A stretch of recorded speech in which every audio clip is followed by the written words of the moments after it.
Alright. This one is called Stillwater.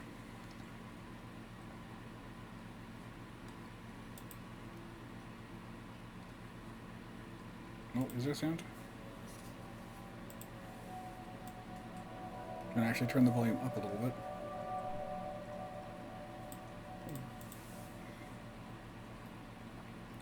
Text speed up, please. I read fast.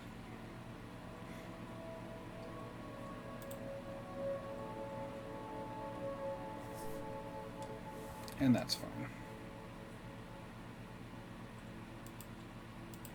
And captions on, thank you.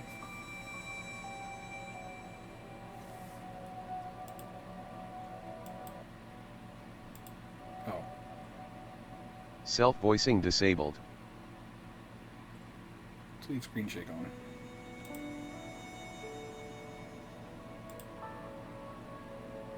This is another, I think, visual novel.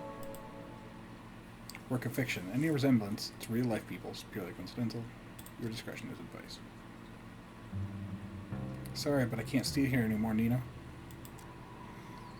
I feel like I'm gonna go crazy. Calm down, if we can just talk it out. So many strange things keep happening after another. Every day there's this damn dripping sound. I thought it was just something leaking at first, but I check every faucet, every ceiling, every pipeline, and still, I still hear it everywhere, constantly echoing in my ears. Oh, but the water. Find random pools of water appear out of nowhere, just like the dripping. But it's at night. It's at night when it comes. I don't know if it's my paranoia, but I swear I could hear footsteps walking along the waters, walking on the pools of water. They walk, and they walk. Upstairs, then downstairs. And upstairs and downstairs, and upstairs and downstairs, and upstairs and downstairs. It goes on and on and on and on like that. Somehow it comes to an end. And it ends right in front of your... Wait, right in front of your grandfather's room. I know this is a lot, but you have to believe me. No matter how many times I clean, it just won't end. Can't stay here any longer, Nina. I'm sorry. It's okay. I understand. Thank you for taking care of my grandfather. Listen to me, I don't know what's happening around here, but the woman on the phone cautiously looked around before speaking in a hushed tone. Something terrible is lurking through this house. Don't know what it is, but please, as soon as you get back, take your grandfather and just leave this place. Can't just leave, that's my home. In this place, it's not safe.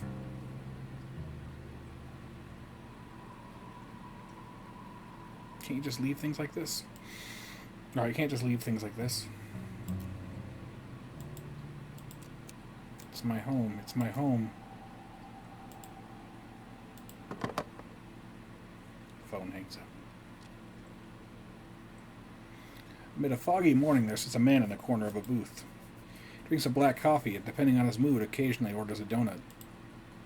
Today, it was just black coffee. Ugh. Swear I've never seen that amount of paperwork in my life. Freaking mountains worth of it. You're a valuable member of our team, Hugo. My foot. Starting to believe I was bamboozled into joining their agency. Ha.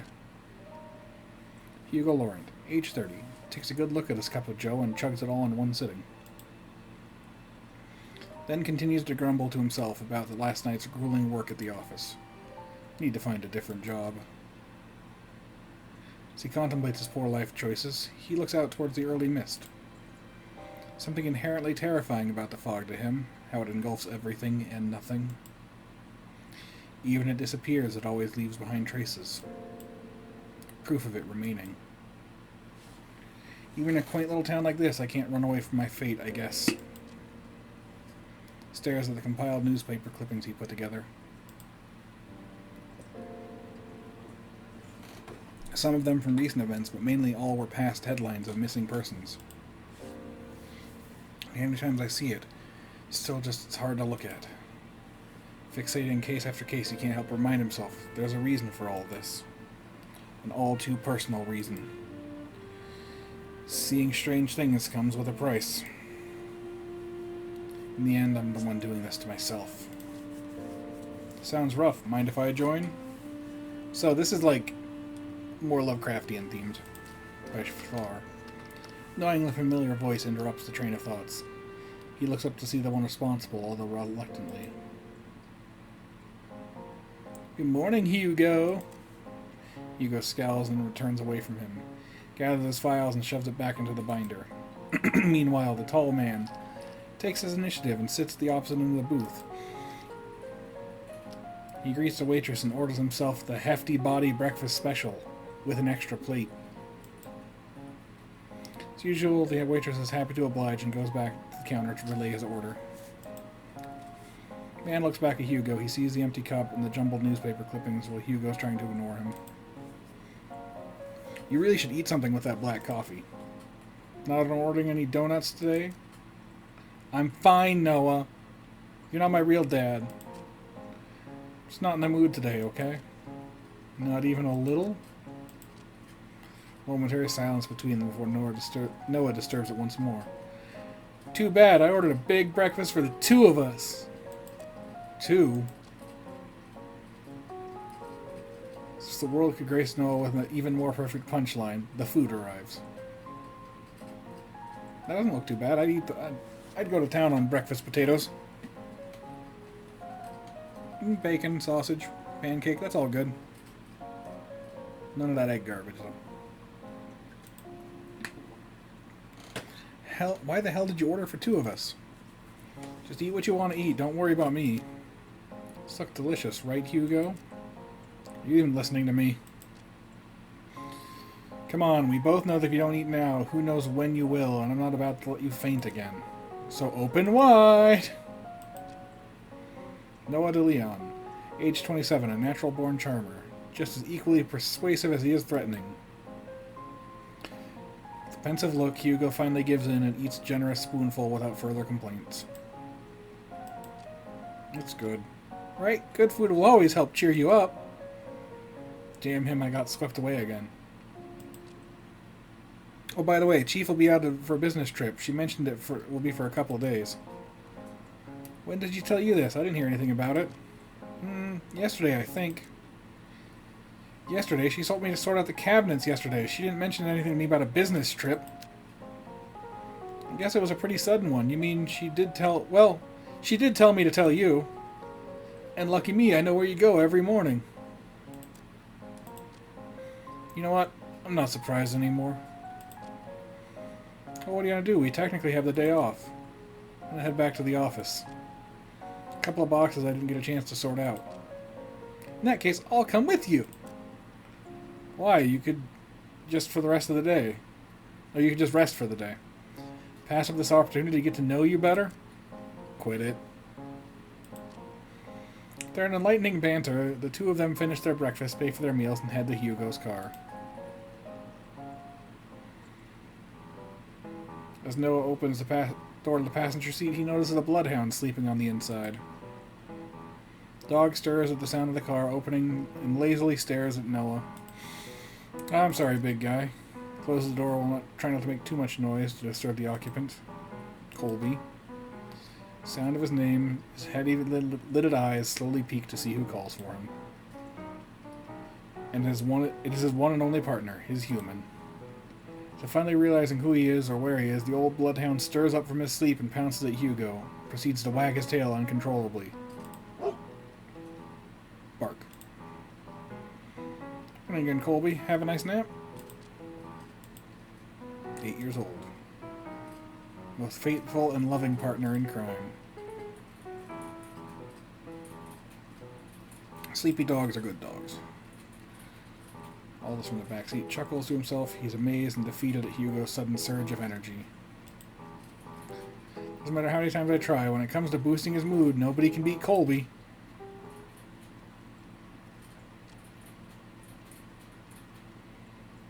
Three headed back to the office. The space just the same as Hugo left it. Decent organized mess. To his credit, for the amount of boxes he painstakingly went through, he believes he did a fair job. Albeit it could have been better. Wow, you really outdid yourself, Hugo. It looks less crowded. And shut it, will you? I said I was going to get to it. Thanks, boy.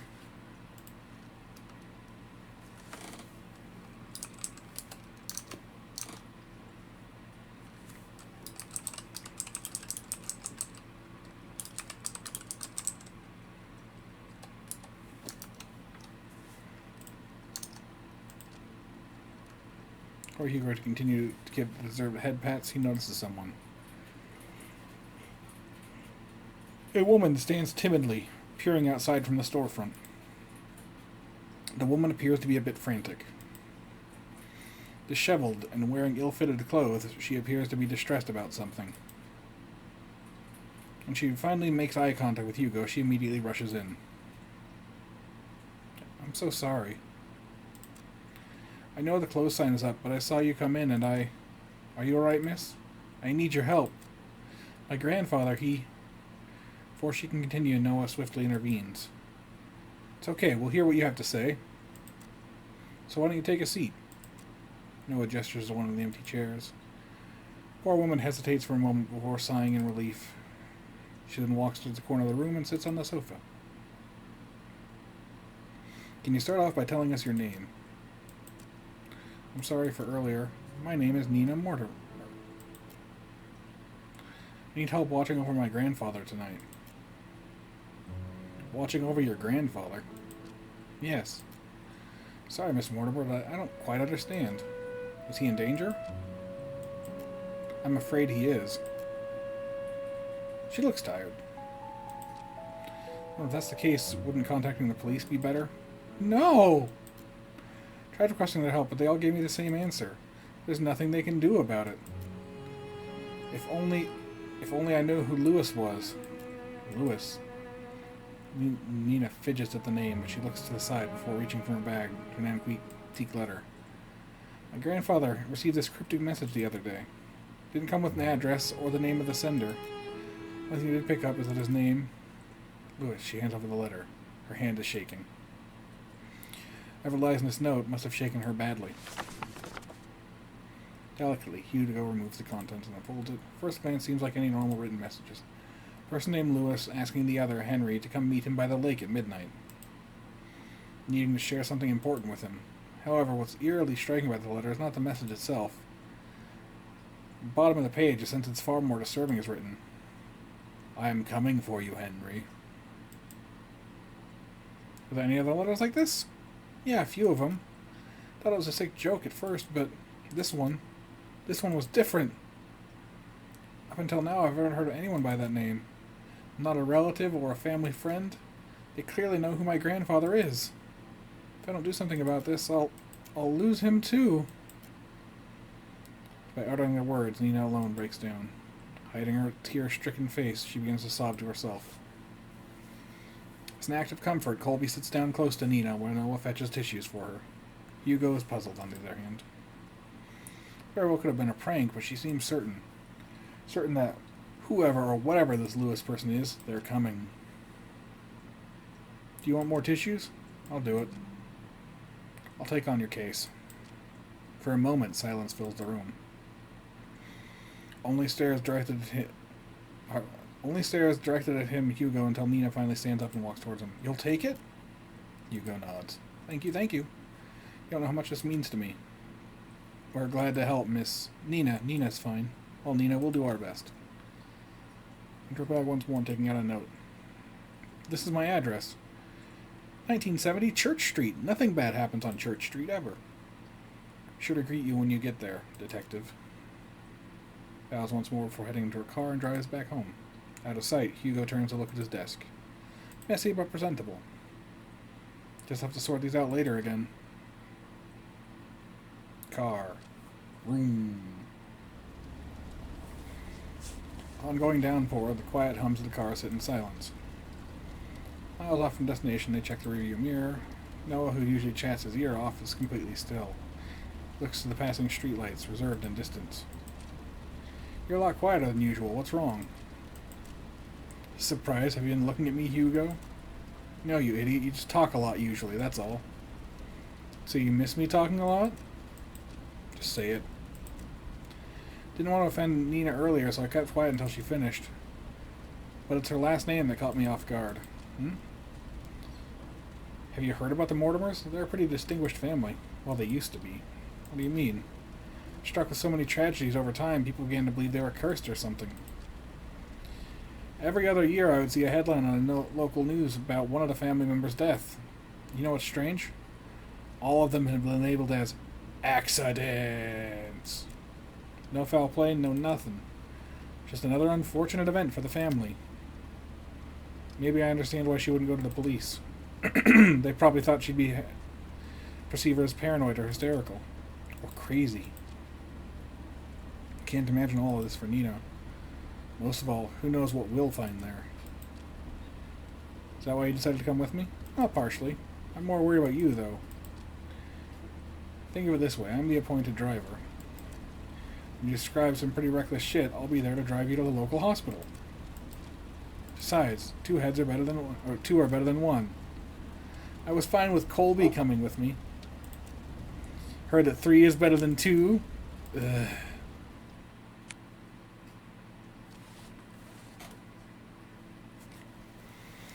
Through countless dirt roads and steep cliff, the estate revealed itself beyond the evergreen. Nestled and tucked away from prying eyes, it stands tall, looming from a distance. Hugo and Noah could only gaze at the sheer scale of the manor as they parked adjacent to Nina's car. I ought to think she came all this way just to request us. Took more than a couple of hours to get here. Maybe she really didn't have a choice. What do you mean? Come on, she's waiting for us. Immediately after exiting the driver's seat, a sudden sharp pain weighs heavily on Hugo's chest. Grasping slightly at his coat, he begins to gasp for air. His gaze hazes as he leans close to the car. Like a fish drawn out from the sea, he desperately heaves. But the achy harbors pales in comparison to a pain far more excruciating. Is it the house? No, something far more sinister. He feels it. Someone is watching him. A piercing gaze fixed on him, like leering at a bug waiting to strike. I'll never forgive you. What the hell? Damn it already. Need to hurry or else... You alright? No, snaps him out of his fixated trance. Colby nudges his head against Hugo, whining with concern. Did you hear that just now? Hear what? The voice. So close to my ear. Is everything alright? Oh, I'm fine. Don't mind me. I'm just a bit winded from the trip, that's all. I'd be happy to make you coffee at the very least. If it's no trouble. No, not at all. It's the least I can do. It's again this subtle uneasiness from Nina surfaces. Before Hugo could get a chance to look further into it, she walked off towards the porch without saying another word. You sure you're alright? You sounded like you were choking earlier. I said I'm fine. Besides, we're already here. We can't back out now. Listen to me. I think you should... Noah abruptly cuts his lecture short as he notices Nina stopping by the door. She stands there silently as if contemplating something. I know this may sound rude, but I didn't get a chance to know your names. Well, you were pretty out of it when you walked in. I'm sorry about that. No worries. This is Detective Hugo Laurent. His assistant Colby. And I'm his second assistant, Noah de Leon. Seems so surreal, just like a cartoon.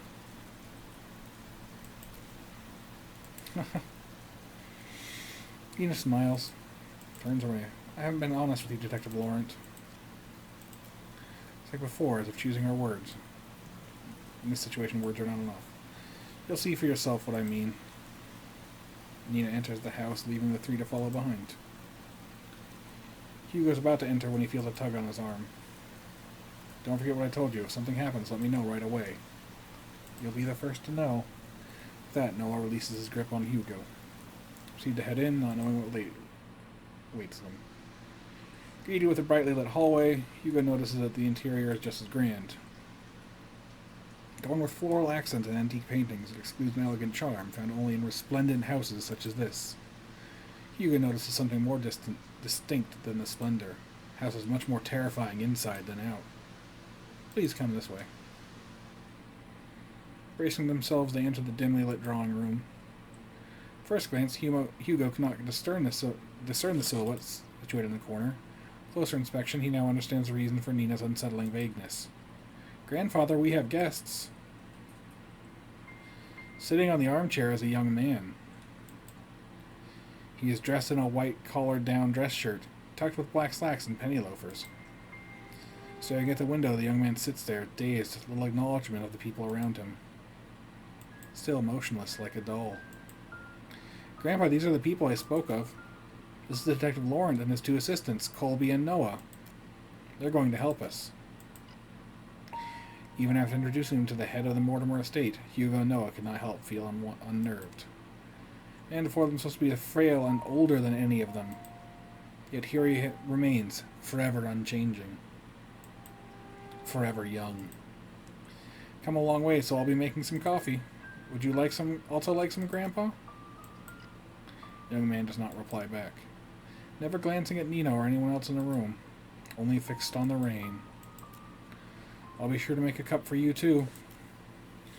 She timidly gestures to Hugo and Noah back to the foyer. Bearing more questions, the two follow Nina outside. Before they leave the drawing room, Hugo takes one last look at that young man. It's an all-too-familiar air about Henry Mortimer. His eyes. They're too similar to his own. Whatever he must be longing for, Hugo knows it will not end well. Nina, that man. Yes, he's my grandfather, the one I asked you to watch over. You know, this is hard to believe, but Nina draws something out of her pocket. Antique picture of the young man, slicked back hair, wearing a luxurious suit. Appears to be poised and refined. Complete contrast to the current Henry Mortimer. There's much to go on, but I swear he is the same person. How does he look so young? Happened a few nights ago. I was on my way to get a cup of tea when I heard a loud thud coming from my grandfather's room. Worried something fell over, so I went to go check. Opened the door, I found him collapsed on the ground. I rushed to help him up, but when I did, he looked different. So many things were rushing to my head, yet he felt so familiar. He wore the same clothes my grandpa wore that night. And his face, I recognized his face. He just looked younger. It's also the same night I found that letter. It was next to him, already opened. Sorry again for all of this. No matter who I went to, they either said something was wrong with me or my family. With everything going on, maybe they're right. The pools of water, the dripping sounds, the letter, and now this. Maybe my family really is cursed, and they're not.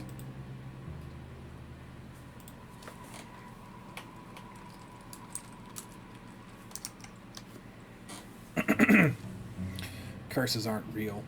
Oh yeah, they do have some more green eyes. Detective. I think we easily get too involved in believing that sort of thing exists. Reality, the ones who fixate it, feeds off of it. Rumors, doubts, lies, all those things are what they want to become real. Deep-rooted emotions are like that can't be possibly healed or fixed right away. But like a curse, emotions drag other people down with them. Personally, I think you are caught up in all this. I assure you we'll see this through. For you and your grandfather. Thank you. Good. First priority is to find out more about Lewis. The letter you showed us back at the agency, do you have it with you? Yes, it's here. Mind if I borrow it for a bit? I'll be sure to give it back. I'll check upstairs. Noah, you and Colby check the ground floor. Before they leave to do their investigation, Hugo grabs a hold of Noah's shoulders. He leans in close for Nina not to hear. Keep a close eye on Mr. Mortimer and Nina. Especially Nina. Okay. I'm counting on you. You too, boy. Hugo heads up, starting an investigation.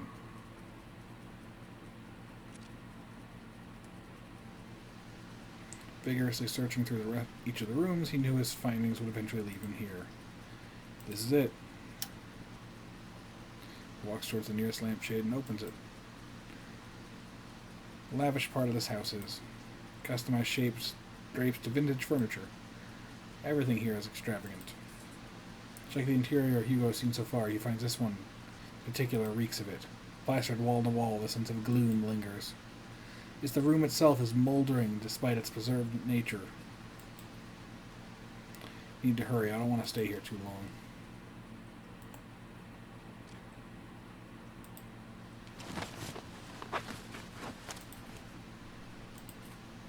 It's gonna haven't saved yet. No sign of anything. Nothing pertaining loose. Damn it, nothing. So he cleared everything out. Just blank everywhere. No. It has to be here. Just missing something. Ponders again before remembering the letter.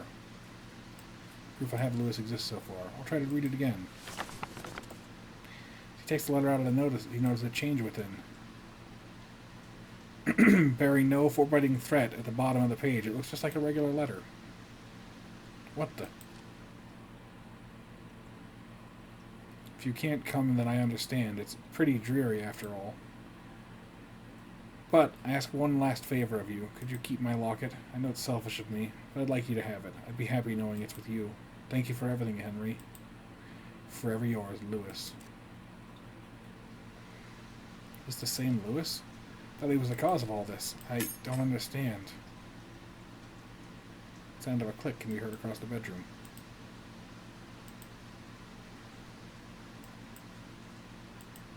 Rotten chest.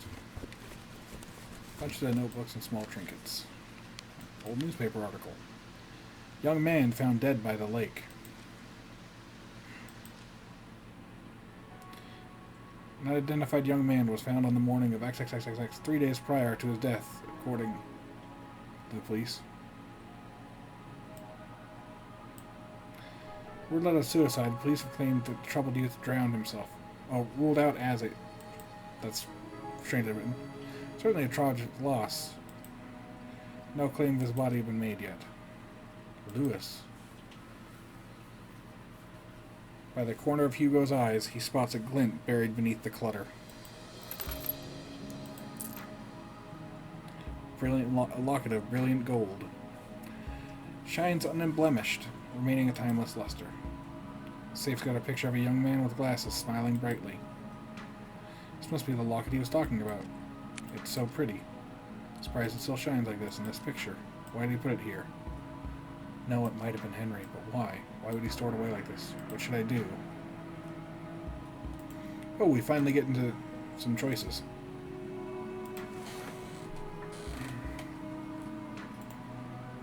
I don't know how much longer this is going to be, though. I feel like we're just getting started here, and as much as I hate to do like a little cliffhanger like this, I think I need to pause for the night. This game's got a lot of speaking and it's going to kind of wear my throat out, but I'm going to pick it up Thursday. So, thanks so much, everybody. Well, no, what if it's short? We'll give it 10 more minutes. I changed my mind, sorry. Let's take the locket. We hold on to this for now. Feels a wet sensation crawling up his leg. What the? Water? Seeping into the... No! Light shut off. Scream is heard by the shouts. Stops at pale sight before him. Face shrouded in darkness, devoid of any human emotion. Hugo knows it's far from it. No. He's trying to imitate human, trying to be human.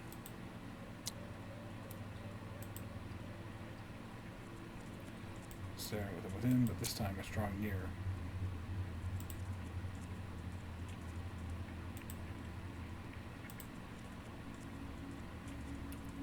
Mr. Already struggling in pain. With his breathing shallow, he tries to force his body to move. Then it stops. Coming down Hugo, filled with nothing but malice and contempt, it speaks. Don't get in my way. Suddenly, the door to the bedroom slams shut, and the entity disappears. Tension from his body releases its agonizing grip. He gasps desperately for the air. Vision blurred and breathing jagged, he staggers towards the door. Yanks at the handle, but it's jammed. Fuck. Noah, Colby! We hear the silence at the other end of the door. Damn it! Colby's relentless barking as it gets further away from the house. Rushes towards the window. Door stuck. Fuck this. Looking around the room, he finds a nearby chair. Starts to strike the window. What the hell's this thing made out of?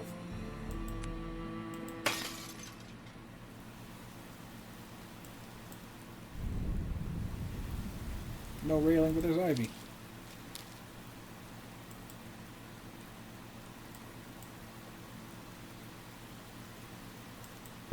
Away. Fails, another hand slips out of his reach. Shit! Taking a Bush's air force out of him, he can control trying to even out his breath. Even that is laborious. Immense pain spreads across his back and his body. I'm too old for this. He forces himself up despite the pain. Still time, I can do this. I have to do this. Staggered feet and haggard breathing, he makes his way to the place where it all started. To the lake where this tragedy starts and ends. Okay, maybe I was right and this is going to be pretty quick. In the park, Hugo calls out to Colby and Noah. Where are you guys? The sound of barking and echoes of yelling in the distance. Rushes towards the echoes, guiding him through the downpour. Heart racing and blood rushing to his head, he finds his way to the lake. Drawing closer, he sees Nina giving chase to her grandfather. She doesn't get too far, and Noah stops her. Grandpa, stop! Stop, Grandpa! No, let my grandpa go! He's... Please, Nina, it's dangerous. You'll get hurt, too. I don't care! I don't want to lose anyone anymore! Instant, Hugo trudges along the water, pursuing in Nina's stead. Hugo! Don't! Please fall deaf to his ears. Not even the whines and worried cries of his partner could make him turn back. Determined, he trudges further in. Nearing the deep end, he sees Henry Mortimer gazing at the abyss. Even more frail and disheveled as all life has been drained from him, surrendering it all to the lake. Before Henry could reach out, Hugo reaches out and tugs at his arm. Mr. Mortimer, listen to me. Nothing is waiting for you down there, so please come back to the shore with me. Motionless and unresponsive, he stares deeply into the water. So many things we cannot afford to lose in our lives, and you're one of them. To Nina, you're all she has left. She needs you, Mr. Mortimer. Hugo felt it. A slight jolt from Henry's arm is disturbed by mentions of Nina. He slowly turns to face Hugo. Nina? Just and cruel and violent as the storm. Henry jerks back, wrenching his arm away from Hugo's hold on him. All of this is my fault. If only I had gotten to Lewis sooner, none of this would have happened. Inches closer to the edge. Lewis, I'm sorry. I should have what? Gone in his stead? Gone with him? You know that wouldn't resolve anything. Not for you or Lewis. I read what he wrote you those years ago. Mm-hmm. He understood if you didn't want to come see him. The thing, Mr. Mortimer, Lewis never thought anything less of you. The locket is proof of that. Lewis's locket. It's a symbol of his love for you. That's why you don't have to shoulder all this pain by yourself anymore. We can talk about it. About you and Lewis. All of it. Together. Hugo extends not only his hand to him, but a promise. A promise that Henry had yearned for so long. A way to forgive himself. He hesitates at first. What fool believes in a deserved forgiveness, that such a thing doesn't exist? Yet, despite everything, Hugo still reaches out to him. To a stranger. Maybe he can be forgiven. Just as he's about to reach out for Hugo, a hand slithers around Henry's instead. Its arms unnaturally contort around him while its head perches on his shoulder. This thing. This Lewis is no longer pretending to be human. With piercing, cold, green eyes, it glares directly at Hugo, mocking him, cursing him, wishing nothing but despair. We can be saved. We can be forgiven. There's only one true way out of this. I'll share it with you, the most happiest of endings. Before Hugo could reach out for Henry's hand, he disappears into the water. Mr. Mortimer! Without hearing the anguished cries and desperate pleas, Hugo dives after him, into the abyss.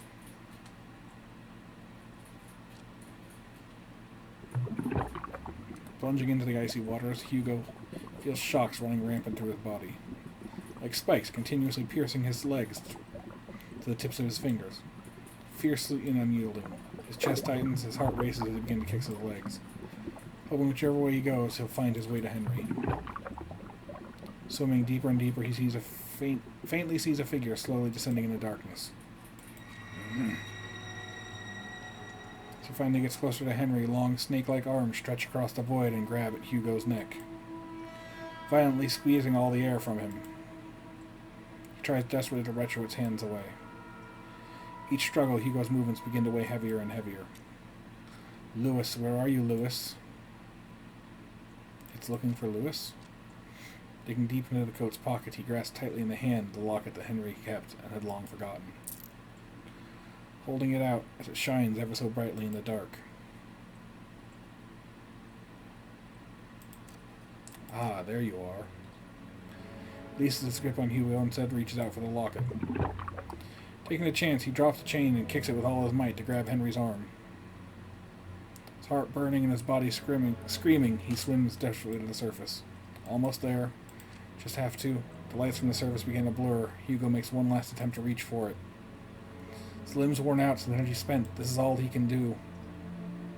Just before he loses consciousness, he notices a figure swimming towards them, getting closer and closer. Then everything fades to black. Drifting along with what feels like an endless sea, Hugo courses through wave after wave, not knowing where he's going, or caring for that matter. All he knows is he's very, very tired. How long has it been since he had a good night's rest? It's been too long.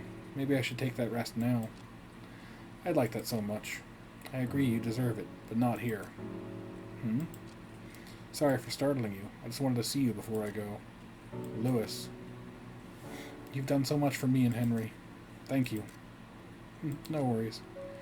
Far off distance, a voice cries out to him, beckoning him to come back. I guess this is it. Take care, Hugo. At the lake.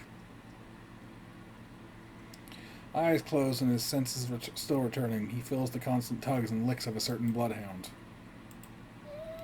Whining as he tries to wake up his partner. Hugo! He hears another familiar voice, too annoyingly close for comfort. Eyes shot right open as he jerks up. Confused, Hugo looks around before coughing up the remaining water in his lungs. You alright? Noah starts to pat his back while Colby continues to whine over Hugo. What happened? Where's Mr. Mortimer? He's safe, so is Nina. They're both okay. Police and ambulance should be arriving soon. Thank goodness. Isn't there anything more you have to say to me? Instead of thank goodness? I swear you don't listen to a damn word I say. I'm sorry, Noah. Exhausted, he lets out a sigh. He continues to pat Hugo's back aggressively when someone approaches them. Detective Laurent? Oh, Nina. Someone I want you to meet. Behind her stands an elderly man. Frail in stature, he timidly looks to the side, pensively as he ponders to himself. Though his youth has been long faded, his eyes are what catches Hugo's attention. They are no longer a piercing and vicious green. Only eyes, just like Nina's. Hello, Mr. Mortimer. Detective. I never got the chance to say goodbye to him. I always thought about it every day. What if Lewis lived on in this world? What if he'd stayed a little longer with me? Because of that constant mindset, I dragged everyone down. Kept only hurting not only me, but Nina especially. I was the one who kept hurting her, the one to blame for all this. But you, someone I never met, still went out of your way to save me. Not knowing my burdens or my faults. Thank you. Hugo reaches out to Henry and smiles brightly at him. It's my pleasure, sir. Before he lets go, Henry tugs at Hugo's hands one last time. I hope that someday you two will overcome it.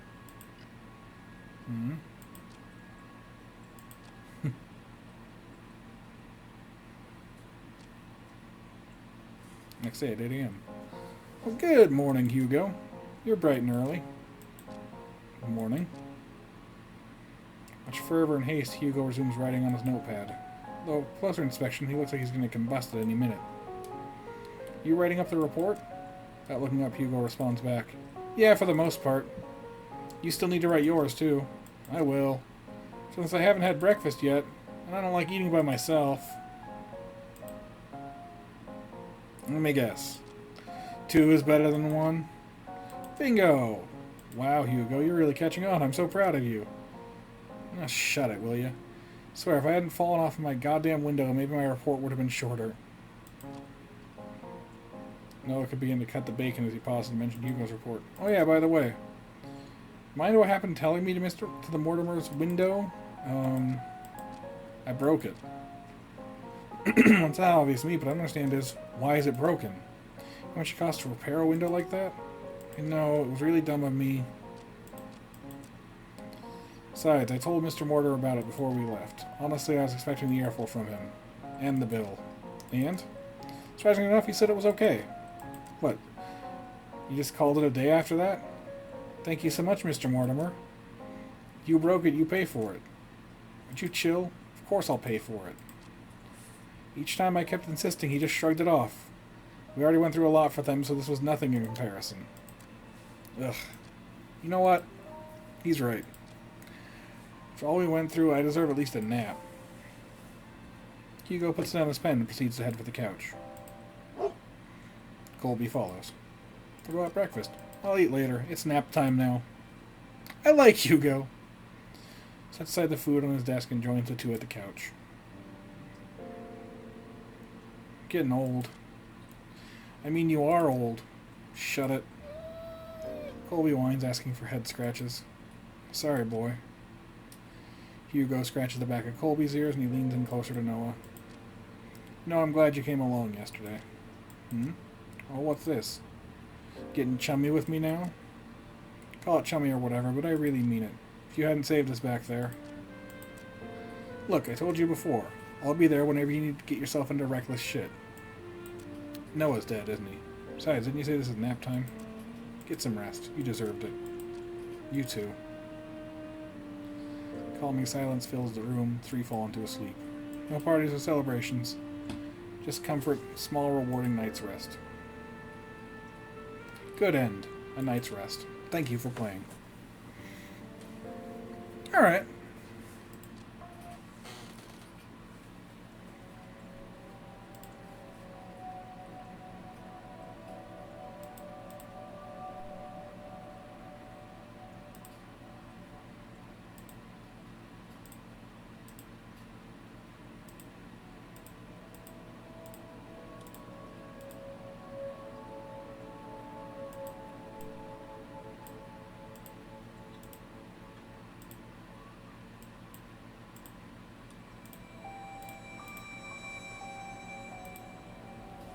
I'm Reed, I'm writer and creator of Stillwater. In this game, I'm too nervous.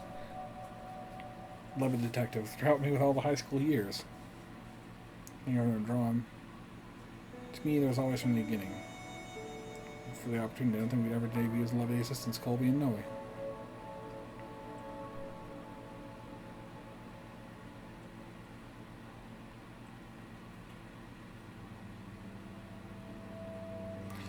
You know what? Well, these guys did do a lot of good work. I like this. I am going to try to load. I mean, it feels like just not taking the lock, it gets you a bad end.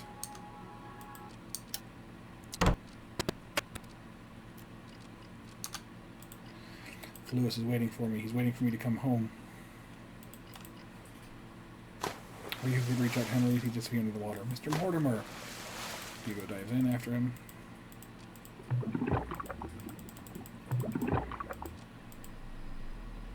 Just get me out of him.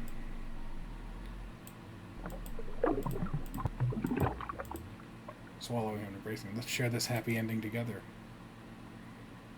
Bad end. A Mermaid's Tale. You know, I feel like those was the only choice I was ever given in the game, so I still liked it.